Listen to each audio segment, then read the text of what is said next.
Good morning. Today we're going to dive in to chapter number 12 of Final Gifts by Maggie Callanan. This is a book written by hospice nurses who have shared in the final dying moments of such life, and this is a book of valuable, probably the most valuable information we as human beings can receive in this life is to seek further knowledge of how to be of peace to all life.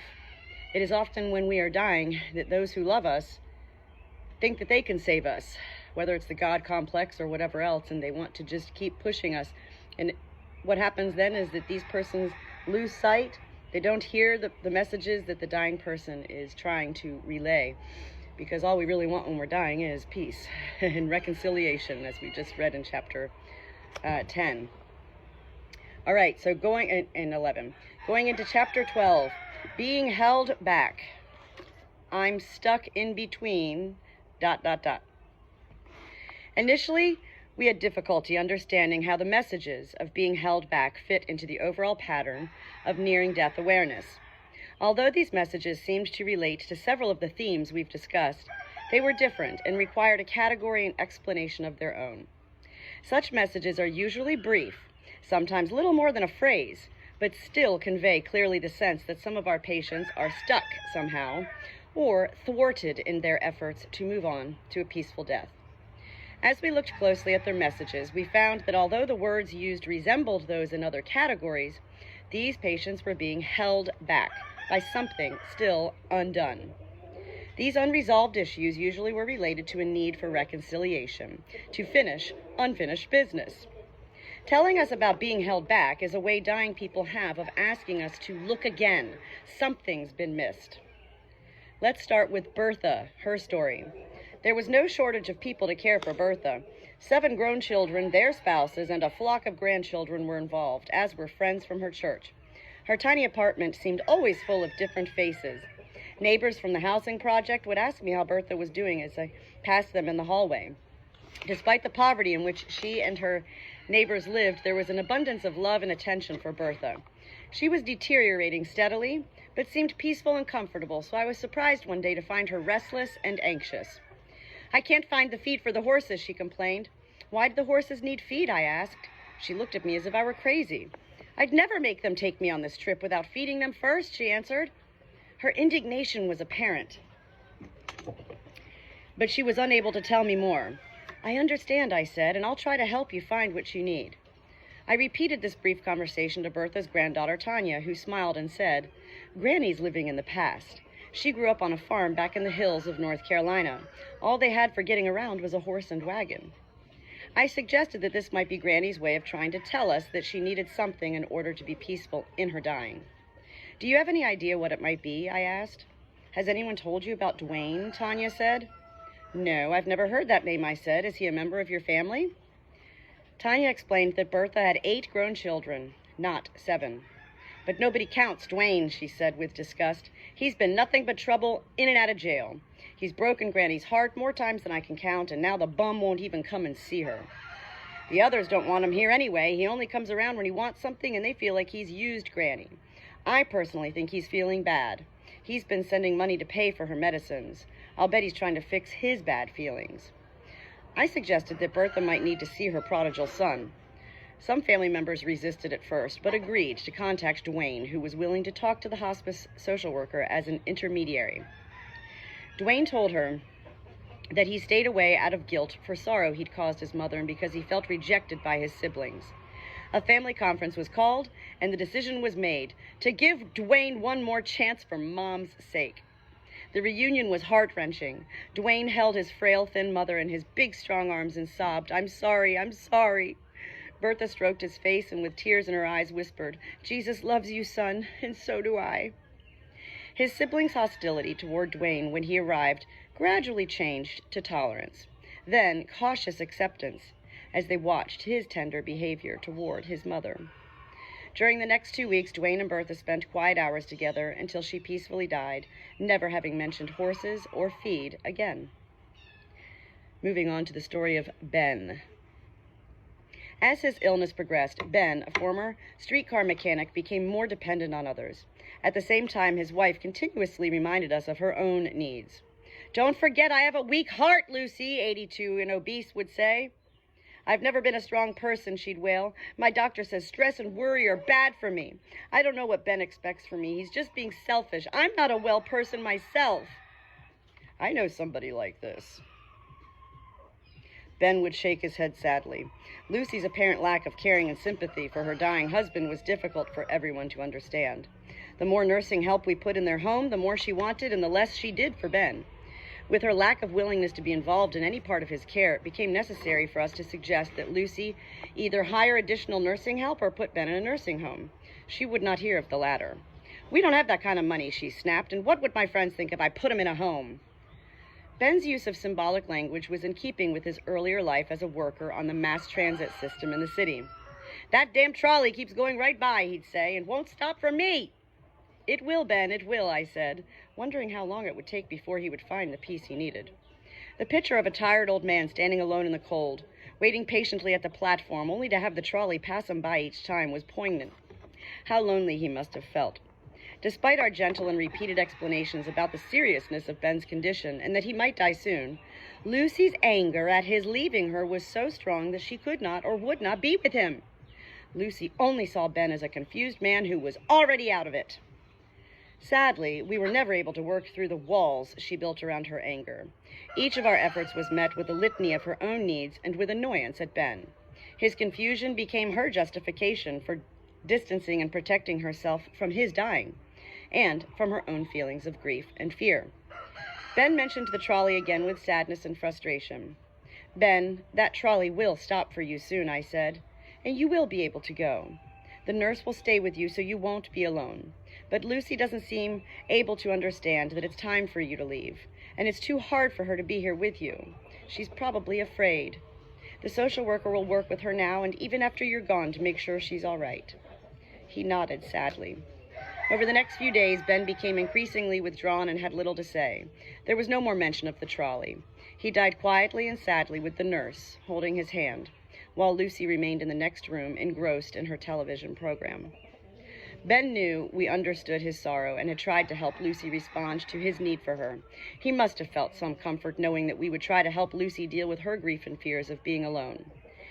It wasn't what he had asked for, but it gave him some assurance so he could get on with his dying. Ultimately, we can only offer suggestions for how it could be better, but we can't always make it so. Both Ben and Bertha used the language of travel or change. The trolley keeps going by, and the horses need feed for this trip. But the real message was, I need reconciliation. Ben needed his wife to move past her anger, so he could die feeling that she wasn't rejecting him for dying. He needed her to move beyond her own pain so that she could be closer to him as he dealt with his. And Bertha, she needed to reconcile her relationship with her lost son and see him accepted back into the family before she could leave in peace. Moving on to the story of Charles. Charles was ready to die. For 18 months, his cancer had been spreading. He'd had enough of catheters, of dressings, of pain medicines. He told anyone who visited he was sure death would mean peace and a closer connection to God. "This can't go on forever, can it?" he asked his doctor. "I'm ready to have some peace." "Not much longer," the doctor said. And Charles seemed relieved at first, but later he became disoriented and upset. His wife, troubled by the change, called and asked me to visit. "Oh my sheep are here. I can't understand what's happening," she told me. "He doesn't make sense." I found Charles distraught, sometimes tearful, sometimes angry, sometimes terrified. When asked to tell us what was going on, he only became more upset, descending into incoherence. We tried more pain medicine, but that didn't help. Neither did sleeping pills or sedatives. His wife, Marie, and I looked for possible causes of his discomfort.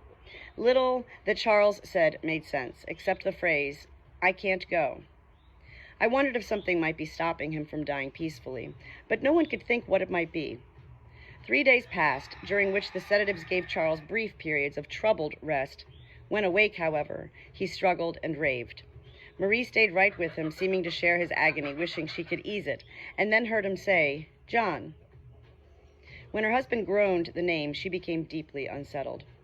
He hasn't talked about John for years, she said. John, their oldest son, had killed himself. In his late teens, he'd begun a pattern of heavy drinking and violent outbursts, terrorizing his parents. Once, Charles had found John hitting Marie and called the police. After that, John accumulated a series of arrests for drunk driving and fighting. In his suicide note, he blamed his father, claiming that his first arrest had sent him down the path of self-destruction. I was willing to forgive and forget, but Charles could never forgive John for hurting me, Marie said. Why would he be talking about John now? There was no indication that Charles felt John was present. In fact, in a moment of coherence, Charles said John wasn't and hadn't been there. The family minister wondered if Charles might want to resolve the relationship with John. Maybe he needed to forgive his son. Maybe he needed to pray, asking his son's forgiveness. Charles became more upset at these suggestions and appeared terrified.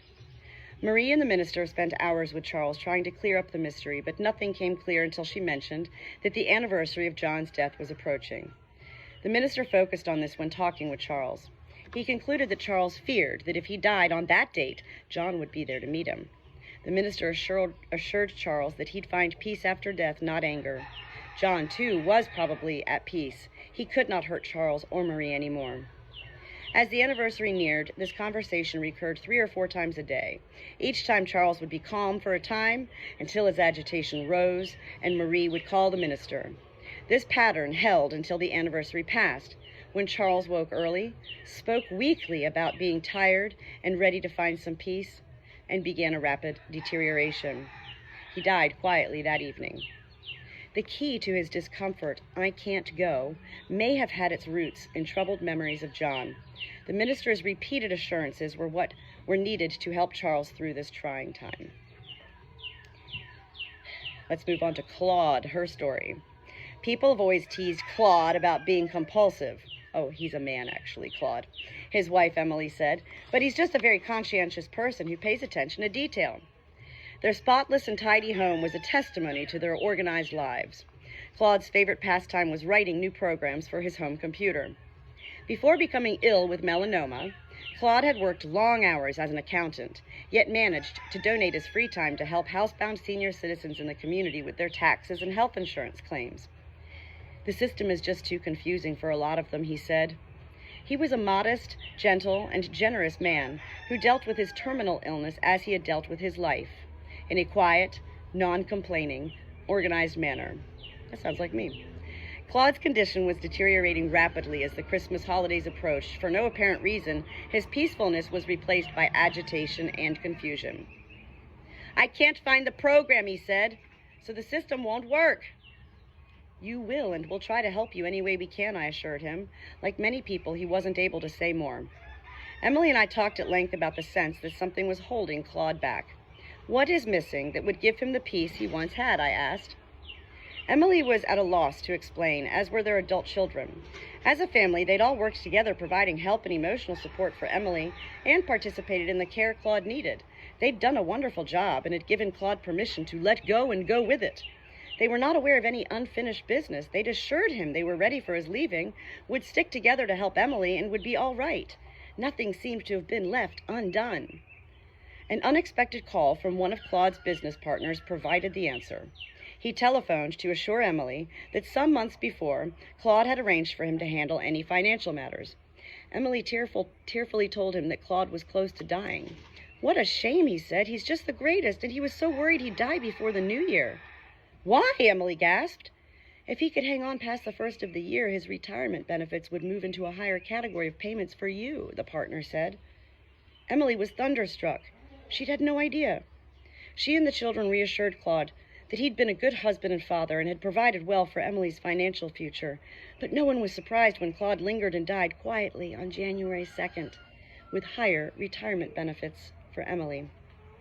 Charles and Claude presented their needs in the impatient or frustrated manner that some people do when something is delaying or holding them back.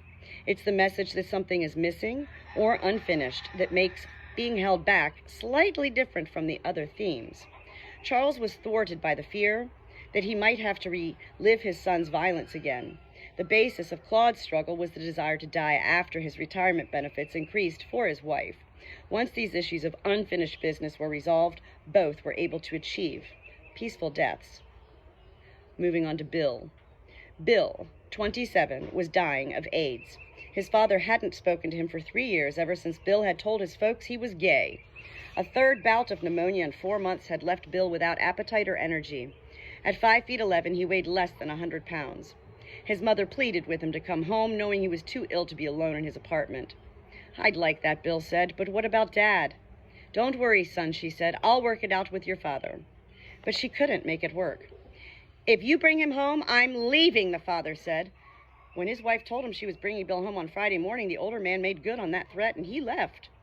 Bill was not expected to live more than a day or two, and when comfortably settled at home, he said, "I'm ready to die now. I'm so tired of living like this."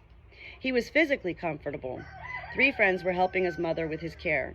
His priest came daily with communion, along with ice cream to tempt his appetite. Bill took communion but ignored the sweets.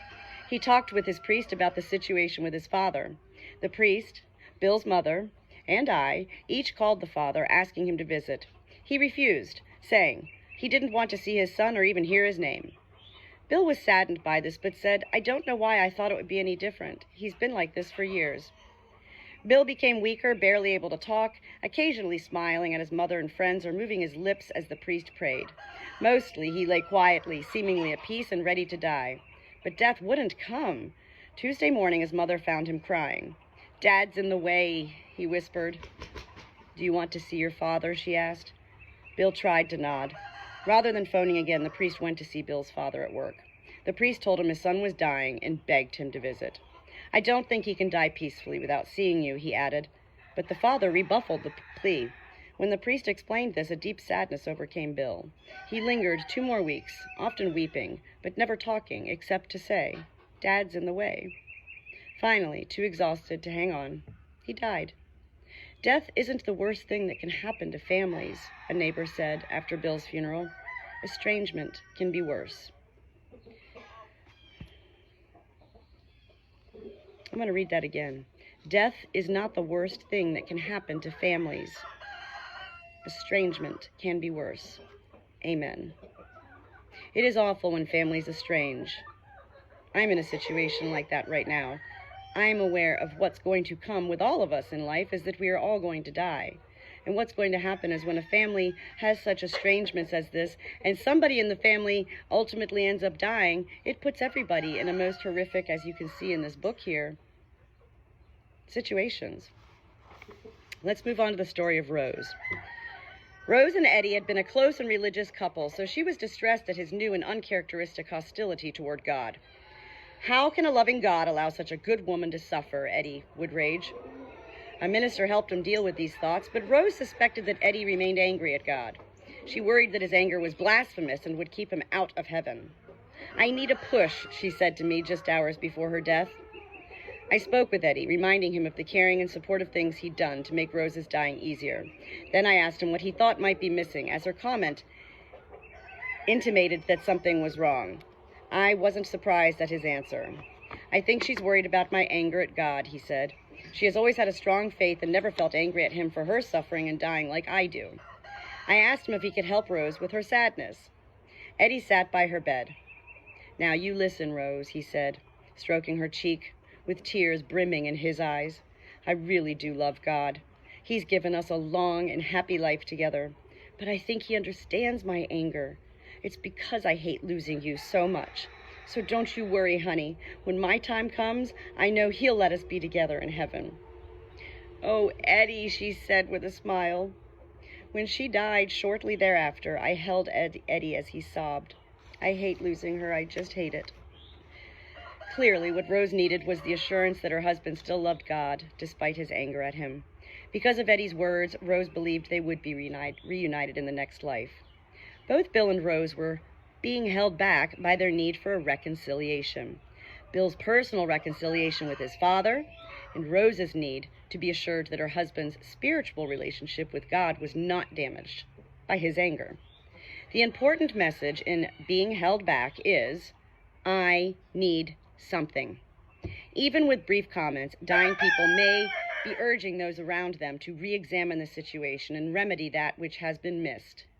Unfinished business, uncompleted reconciliation, or assurances of the family's preparedness. Resolving the problem may provide the dying an avenue to a peaceful death. And there we have it, chapter 12. Good book here.